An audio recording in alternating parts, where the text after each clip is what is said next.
Every time my mom comes to my house, she moves my pillows. And I tell her that I need my pillows to stay here because I record. But that girl don't listen.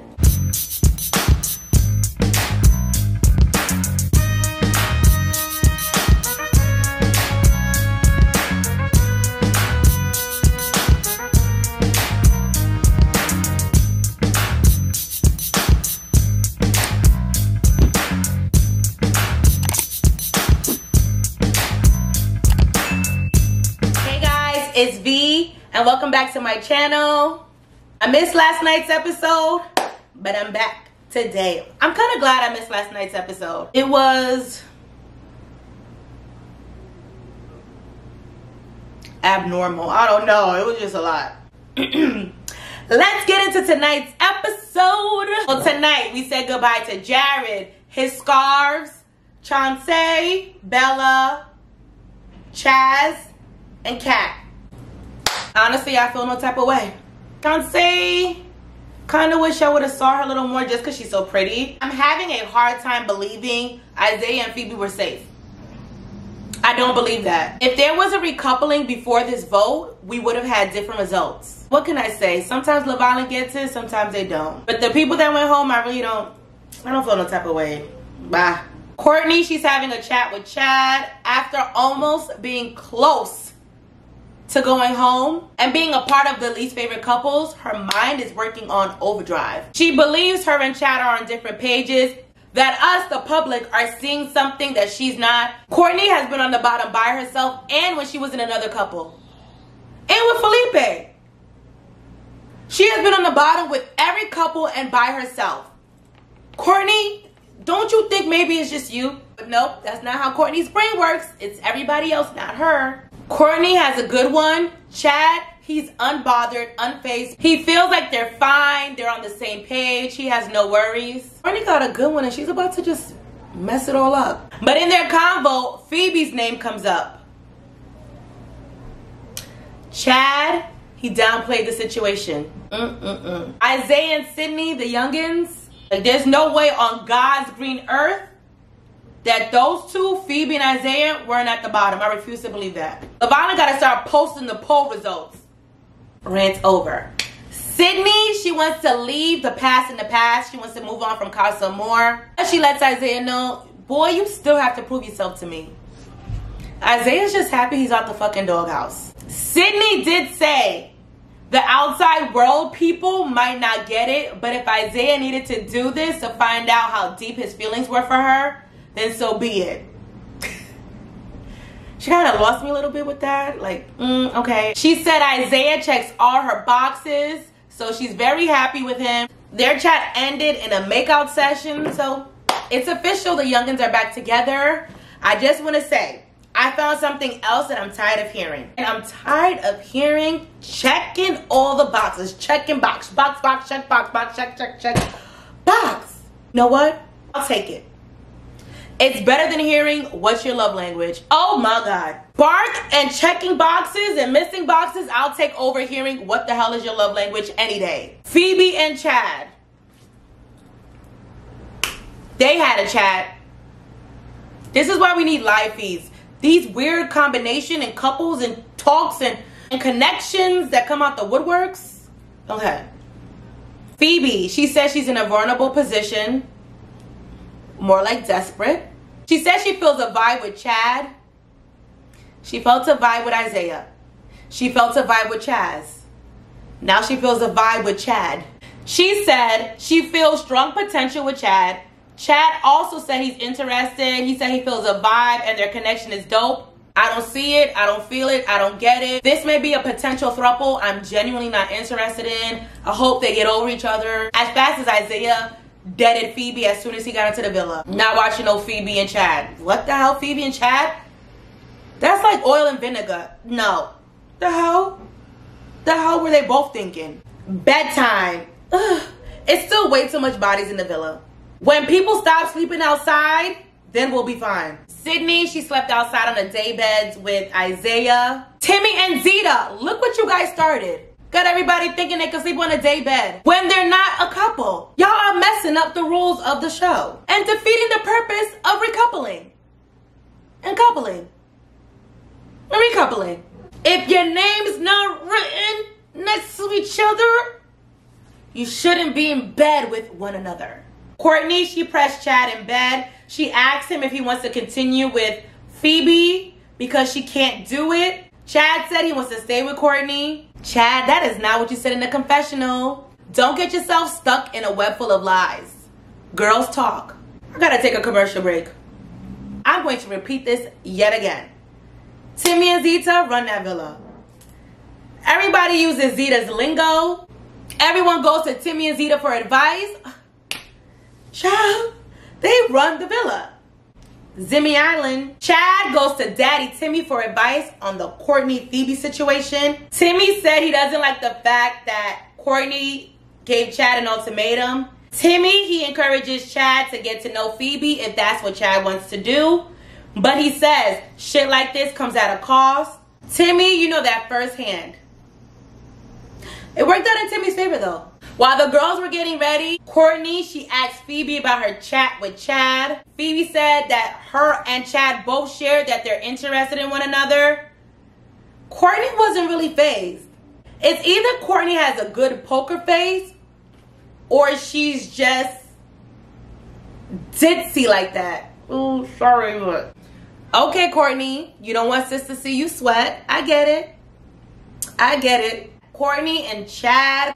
Courtney's getting so much airtime. I'm not used to this. Chad was like, Courtney, did you give me an ultimatum last night? Courtney's like, yeah, Chad, I gave you an ultimatum. Chad's like, Courtney, I don't like ultimatums. Courtney's like, well, I don't like pussyfooting around. I like to be the only one. If you're interested in other people, I'm not with it. Courtney feels like her and Chad are on different pages. I don't understand why she's creating this false narrative in her head. She really cock blocks herself. Courtney's reeling for nothing. She storms out during her and Chad's conversation. She runs to the girls' room. She's in shambles, crying on the floor. All the girls are comforting her. Like, did I miss something here? You girls are comforting her for nothing. She's crying over nothing. There's no reason for her to be reeling. She's creating these false scenarios. Courtney's a drama queen. And my friends call me dramatic? Confusing ass Courtney strikes again. Stop. We found someone for you and this is how you act? This is how you behave? And no, Courtney, we're not going to send another guy in for you. Make this one work because we're tired. You're a lot. It's not easy finding someone for you, sis. It's not. This is the third guy we've given you. You're going to make it work or you're going to go home. I refuse to let Courtney annoy me. Moving along. This chick named Phoebe, she gets a text. The girls are having a girls' day. They're going hiking. They're all excited. But little do they know, it's just a little distraction. The guys get a text. It's guys' day. They get to have a barbecue with one another. No girls allowed, according to the boys. But little do they know, someone is coming. Ugh. The boys are barbecuing, hanging out, doing guy things. In comes Mackenzie from Love Island Season 2. All I saw was a bayang and boobs. And a lot of red. I couldn't stand her in Season 2. She was whiny, irritating. Why doesn't America want to see me with my boyfriend? Ugh, annoying. I'm not happy she's back. Everyone else must be booked and busy. Clearly not Mackenzie. My girl says she wants another 15 minutes. So she's back to get another 15 minutes. Mackenzie claims to be a threat. She's here to take someone's man. She knows she's gonna be in a love triangle or two. Baby, Mackenzie is no threat. Mackenzie could walk butt naked in front of me and my man. I wouldn't even bat an eye. I would care less. She's so underwhelming. Ugh. Did you guys see Jessie? Jessie is so damn thirsty. Jessie, you were just in Casa Amor crying over Deb. You claim to be a new man. You've done change. You and Deb are just all over the village PDAing it up. Mackenzie walks in and you're just all up in her face, jumping up and down, extremely enthusiastic. Jessie, calm down. Please. I just started tolerating you. Doing the absolute most. There's a thing of welcoming someone, and there's a thing of drooling and being thirsty. Like, that boy needed some Poland Spring, smart water, some alkaline in his system. His throat was dry. His whole body was dry. H2O was needed stat. You're sweating over Mackenzie? Gus' mother? I just love how they really didn't recognize her, so she had to say, yeah, I was from season 2. They're like, oh, okay. Yeah, keep her humble. Like I said, Timmy and Zeta, they run the villa. Mackenzie, she has a sit down with Timmy. First, I was looking at her like, girl, I know you are privy to what's going on in the villa. Do not even try it. But she didn't. She was talking to Timmy to get the rundown on the couples, who's available, who's not available. Talkative Timmy and his loose lips. He filled Mackenzie in on all the tea. I'm like, okay, Timmy, girl. Yes, sis. What else, sis? What else should she know?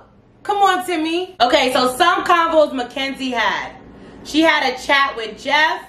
I don't see it. Jeff said he was open. He's only open because he wants Naja to know. Oh, I'm wanted. I want Naja to see that too because she needs to sweat a little bit. She also had a chat with new guy Joel. She said he's a hard top 3. She also chatted with Chad. He thinks she's dope. He said he's open. It's safe to say Chad's like at the top of her list. Mackenzie said the triangle is now a square. So we shall see what happens with Chad, Phoebe, Courtney, Mackenzie. Chad is a hot commode. Okay, so Mackenzie, she takes selfies with the guys. She sends the selfies to the girls. The girls read the text, see the picture of Mackenzie. They're like, oh my God, Mackenzie from last season. She's here to fuck shit up. Oh my God, why is she back? First of all, girls, she's from season 2. She's old news. I don't know why she's back. Why are you guys worried? Why? Over Mackenzie? I can't stand Mackenzie. But over Mackenzie? They made me so mad. Y'all didn't bat an eye for Chauncey, but you're batting an eye for Mackenzie? Ugh. There's nothing to be nervous about with her. Just annoyed. The girls make their way back into the villa. They're hesitant. They're on edge. They're nervous. Because of Mackenzie. This is going to be an annoying season if she's... Oh, God. Let me stop whining. I'm accusing her of everything that I'm displaying right now. But I'm just so annoyed I don't like her. She wasn't a fave. I celebrated when she left. So the episode ended with Chad and Courtney having yet another chat. Chad basically lets Courtney know Mackenzie's interested in getting to know me. And I told her I'm open. Courtney replies with, I think it's best we're both open. The girl's just cock blocking herself and just... I don't believe in scaring a man away. But that's genuinely what she's doing. She's scaring this man away. She's pushing him away. I don't want to say scaring. She's pushing him away. You want him, but yet you're pushing him into the arms of other women. And when he finally goes, I don't want to see her cry. She tells him, I gave you enough time. Like, you should know what you want. She doesn't want to be in another triangle. She doesn't like shapes. She wants to be in a line only. Chad tells Courtney he wants her. The girl proceeds with, she's done with the pussyfooting around for him to figure his shit out. Courtney, the boy just said he wants you. Does things go in one ear out the other and go into her mind and she translates it a different way? She hears what she wants or hears what she thinks. At this point, Chad deserves better. Courtney is just out here traumatizing men after men after men. I can't. Mackenzie's in the villa. Sydney and Isaiah are back. Phoebe's still here. Fuck. Courtney's about to scare Chad away. Jesse was drooling over Mackenzie. He's so embarrassing. Zeta and Timmy's still going strong. Naja and Jeff hanging in there. Still too many bodies in the villa for me. Can't wait to send people home. This episode made my head hurt. It's probably because I watched last night's episode. Then this episode I did a back-to-back. That's not good for my anxiety. Well, we have 2 more weeks. Tomorrow's the striptease. Whenever I see the striptease, it's the ultimate sign that the season's about to come to an end. I don't like leaving on a sour note. I'm just so annoying. As always, it's a pleasure. Take care of yourselves, and I'll see you guys tomorrow. Good night.